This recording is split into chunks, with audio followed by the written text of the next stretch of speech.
Good morning to all of you. नमस्कार विद्यार्थी मित्रांनो. तर गेल्या लेक्चरला आपण हेनरी फ्युअल यांचा परिचय पाहिला. म्हणजे थोडक्यात सांगायचं झालं तर हेनरी फ्युअल हे एक अभियंता होते.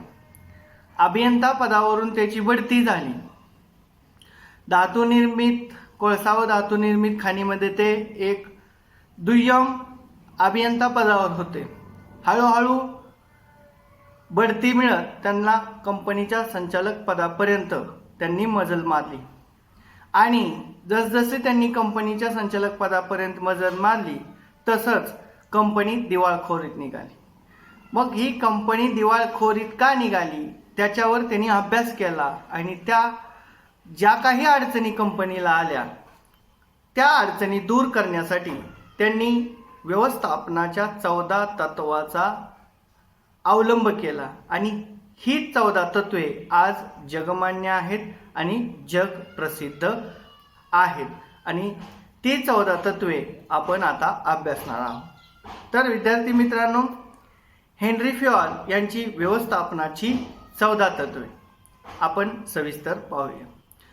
पहिलं तत्व श्रम विभागणीचे तत्व. आता श्रम विभागणी म्हणजे काय तर श्रमांचं योग्य पद्धतीनं वाटप किंवा कार्य विभागणी. यामध्ये ज्या व्यक्तीला जे कार्य आवडतं किंवा ज्या व्यक्तीला ज्या कार्यामध्ये रस आहे अशा प्रकारची कामे व्यक्तींना यामध्ये दिली जातात. त्यामुळे व्यक्तींना ते कार्य न वाटता एक प्रकारचं कौशल्य त्यांना वाटत असतं. बघा, कोणतंही कार्य जर येत नसेल आणि ते कर्मचाऱ्यांना दिलं तर त्यामध्ये त्यांना रस नसतो. ते कार्यामध्ये टाळाटाळपणा करतात, दुर्लक्ष करतात. परंतु एखादं कार्य त्यांना येत असेल आणि त्या संदर्भाचं कार्य त्यांना करावयास दिलं तर ते त्यांच्याकडून चांगल्या पद्धतीनं होत असतं. त्यामुळे श्रमविभागणी करत असताना, कार्याचे वाटप करत असताना कर्मचाऱ्यांचा रस, कर्मचाऱ्यांचे समाधान, कर्मचाऱ्यांची शैक्षणिक पात्रता, त्याचबरोबर कर्मचाऱ्यांची आवड निवड या गोष्टीचा विचार करून श्रमाची विभागणी केली पाहिजे. असं केल्यानंतर कार्यामध्ये एक सातत्यपणा येतो आणि कर्मचाऱ्यांकडून ते काम लगेच आणि लवकरात लवकर पूर्ण होत असतं. त्यासाठी विद्यार्थी मित्रांनो, कर्मचाऱ्यांना श्रम विभागणी ही योग्य पद्धतीनं होणं त्या दृष्टीने अपेक्षित आहे. श्रम विभागणी जर योग्य पद्धतीनं झाली तर व्यवसायामध्ये कोणत्याही प्रकारची अडचण कर्मचाऱ्यांना कार्य करताना येणार नाही. हे झालं हेनरी फ्युअलचं पहिलं तत्व, श्रम विभागणीचे तत्व. त्यानंतरचं दुसरं तत्व आहे अधिकार आणि जबाबदारीचे तत्व.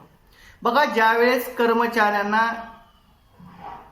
एखादी जबाबदारी किंवा एखादे अधिकार दिले जातात त्यावेळेस ह्या दोन्हींमध्ये समसमान असलं पाहिजे. म्हणजेच कर्मचाऱ्यांना जेवढे अधिकार आहेत तेवढ्याच जबाबदाऱ्या असल्या पाहिजेत आणि जेवढ्या जबाबदाऱ्या आहेत तेवढेच अधिकार असले पाहिजेत. म्हणजे ह्या दोन्हीमध्ये समानता असली पाहिजे. कारण कर्मचाऱ्यांना अधिकार जबाबदारी असल्यानंतर अधिकाराचा फायदा घेऊन जबाबदारी त्यांना पार पाडता येते आणि त्यानुसार कर्मचारी कार्यांमध्ये संपन्न राहतात. दिलेले कार्य त्यांच्याकडून लवकरात लवकर पूर्ण होतं. परंतु याच्या उलट जर फक्त कर्मचाऱ्यांना अधिकारच दिले आणि जबाबदाऱ्या दिल्या नाही तर अधिकाराचा गैरफायदा कर्मचाऱ्यांकडून होईल. मग अशा प्रकारचा गैरफायदा होऊ नये म्हणून त्यांच्यावर जबाबदारी सुद्धा टाकली पाहिजे.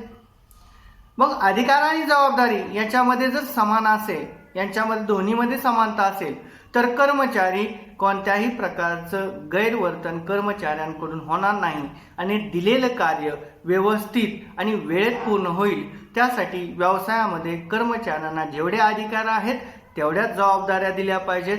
म्हणजेच कर्मचाऱ्यांकडून चांगल्या प्रकारचे कार्य होऊ शकतं.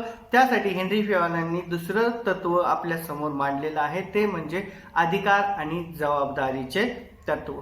त्यानंतर आदेशातील एक वाक्यतेचे तत्व. बघा विद्यार्थी मित्रांनो, ज्यावेळेस कर्मचारी आणि त्या कर्मचाऱ्यांकडून आपण कार्य करून घेतो त्यावेळेस एका अधिकाऱ्याकडून एकच आदेश कर्मचाऱ्यांना दिला गेला पाहिजे. बऱ्याचशा अधिकाऱ्यांकडून बरेचसे आदेश एकाच कर्मचाऱ्यांना एकाच वेळी दिल्यानंतर कर्मचाऱ्यांना कोणते कार्य आधी करावायचे यामध्ये संभ्रमण निर्माण होईल. आणि कर्मचाऱ्यांना कोणते कार्य करायचे हे संभ्रमण निर्माण झाल्यानंतर कर्मचाऱ्यांकडून कोणत्याच प्रकारचं कार्य चांगल्या पद्धतीनं होणार नाही. मग कर्मचाऱ्यांकडून चांगल्या पद्धतीचं कार्य करून घ्यायचं असेल तर एका आदेशाची पूर्तता झाल्यानंतर दुसरा आदेश दिला पाहिजे. म्हणजे आदेशात एक वाक्यता असली पाहिजे. आदेशात एक वाक्यता झाल्यानंतर कर्मचारी एक कार्य पूर्ण केलं की दुसऱ्या कार्यामध्ये लक्ष टाकतो आणि त्यानंतर व्यवस्थित पद्धतीनं काम करत असतो. बघा, जर आपण पारंपरिक पद्धतीमध्ये जर विचार केला, बँका असेल किंवा सरकारी दप्तर असतील, त्या ठिकाणी एकच शिपाई असायचा, कर्मचारी असायचा आणि बरेचसे अधिकारी असायचे. एकाने सांगितलं पेपर घे, एकाने सांगितलं पाणी घे, एकाने सांगितलं स्लिप घे, एकाने सांगितलं खाते पुस्तक घे.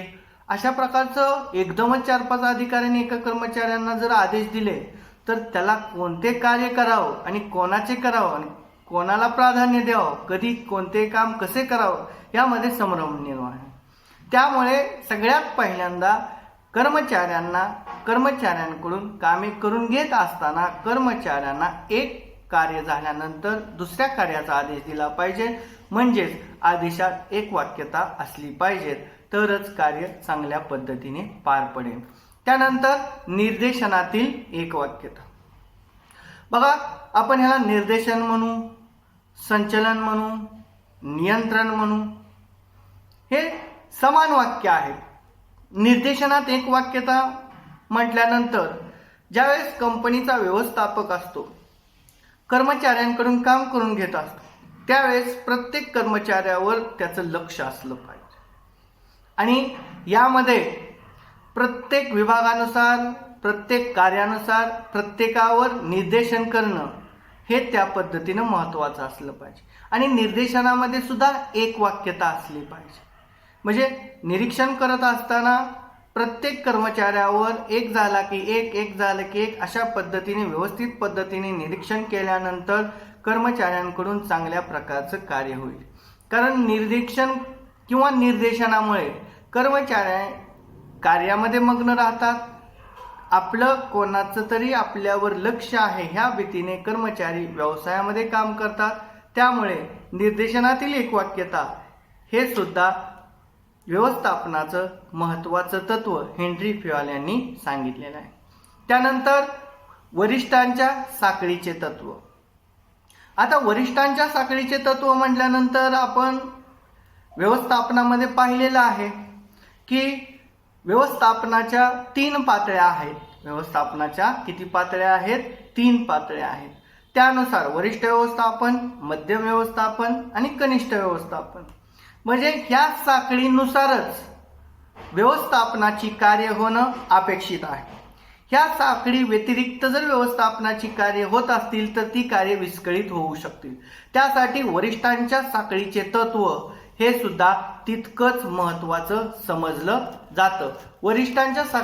वरिष्ठांमध्ये जर एक सातत्यपणा असेल, वरिष्ठांमध्ये वरून खालच्या पद्धतीने जर वरून खाली अशा पद्धतीने आदेश येत असेल तर त्यानुसार खालून वर कार्याची अंमलबजावणी होत असते. त्यामुळे वरिष्ठांच्या साखळीचे तत्व हे सुद्धा तितकेच महत्त्वाचे समजले जाते.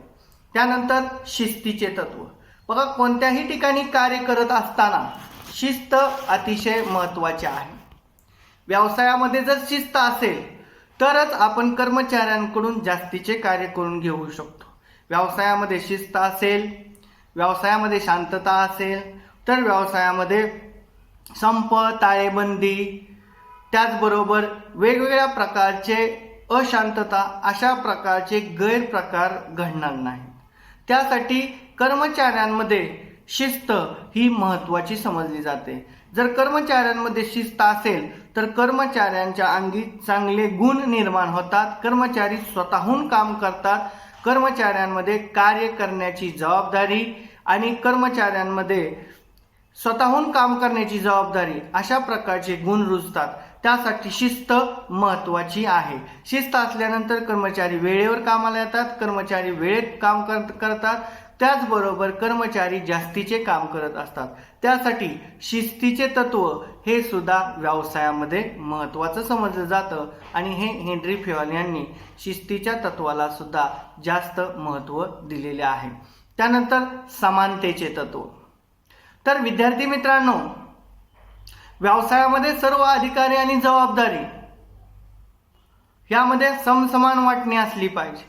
प्रत्येकाला समानता असेल तर प्रत्येक जण आपापल्या जबाबदारीने कार्य करत असतो. त्याचबरोबर असमानता असेल तर प्रत्येक जण आपल्या अधिकाऱ्यांचा गैरफायदा घेऊ शकतो. त्यासाठी व्यवसायामध्ये जे अधिकार आहेत किंवा जबाबदाऱ्या आहेत किंवा जी कामे आहेत किंवा जे काही त्यांना जबाबदाऱ्या दिलेल्या आहेत त्यामध्ये समानता असली पाहिजे. वेतनामध्ये असेल, कामाच्या काळामध्ये असेल, कामाच्या वेळेमध्ये असेल किंवा वेगवेगळ्या कार्यामध्ये असेल, तर प्रत्येक कर्मचाऱ्यांमध्ये समानतेचं तत्व असलं पाहिजे. तरच कर्मचारी व्यवसायामध्ये आनंदी राहील, समाधानी राहील आणि व्यवसायामध्ये चांगल्या प्रकारचं काम करू शकेल. विद्यार्थी मित्रांनो, हेनरी फ्युएलची ही 7 तत्वे या लेक्चरला आपण पाहिली. पुढच्या लेक्चरला राहिलेली उर्वरित 7 तत्वे आपण पुढच्या लेक्चरला पाहूया. धन्यवाद.